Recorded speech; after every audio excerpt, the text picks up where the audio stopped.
Does an EB-5 investor already need to have created 10 jobs at the time of the investment? The primary purpose of the EB-5 program is to encourage foreign investment in the U.S. to create new jobs.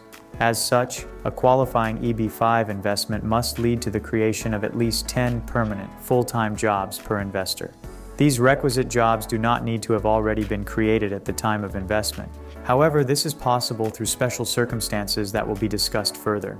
Job calculation largely depends on the EB-5 investment model, as this influences the types of jobs an investor can count towards the requirement.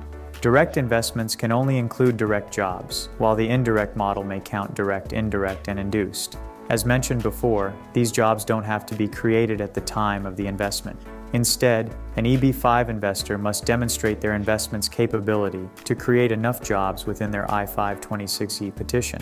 All I-526E petitions must contain a highly detailed business plan that details what jobs the investment will create and when the positions will be filled. Additionally, it's typical for an economist to create a report using industry-standard methodologies.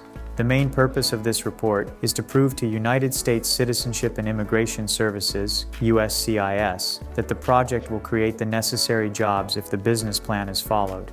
2 years later, when the investor files Form I-829, this report will be used alongside documentation of actual expenditures to prove that enough jobs were created to satisfy the program requirement. Under certain circumstances, it is possible for some or even all of the necessary jobs to exist at the time of investment. This occurs when an EB-5 applicant chooses to invest in a troubled business.